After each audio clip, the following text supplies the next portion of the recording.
മത്തായി 8:2-4. അപ്പോൾ ഒരു കുഷ്ഠരോഗി അടുത്തു വന്ന് താണു വണങ്ങി പറഞ്ഞു, കർത്താവെ, അങ്ങേക്ക് മനസ്സുണ്ടെങ്കിൽ എന്നെ ശുദ്ധനാക്കാൻ കഴിയും.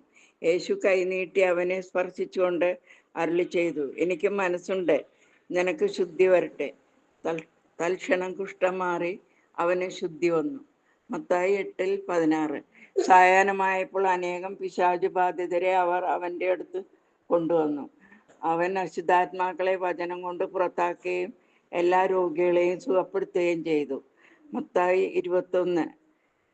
യേശു പറഞ്ഞു, സത്യമായി ഞാൻ നിങ്ങളോട് പറയുന്നു, നിങ്ങൾ വിശ്വസിക്കുകയും സംശയിക്കാതിരിക്കുകയും ചെയ്താൽ ഈ മലയോട് ഇവിടെ നിന്ന് മാറി കടലിൽ ചെന്ന് വീഴുക എന്ന് നിങ്ങൾ പറഞ്ഞാൽ അത് സംഭവിക്കും.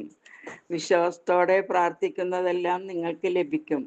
ഫിലിപ്പിയർ 4:6. ഒന്നിനെക്കുറിച്ചും ആകുലരാകേണ്ട.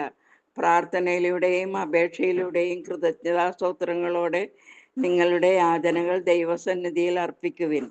മർക്കോസ് 11:24. അതിനാൽ ഞാൻ നിങ്ങളോട് പറയുന്നു, പ്രാർത്ഥിക്കുകയും യാചിക്കുകയും ചെയ്യുന്ന എന്തും ലഭിക്കുമെന്ന് വിശ്വസിക്കുവിൻ, നിങ്ങൾക്ക് ലഭിക്കുക തന്നെ ചെയ്യും.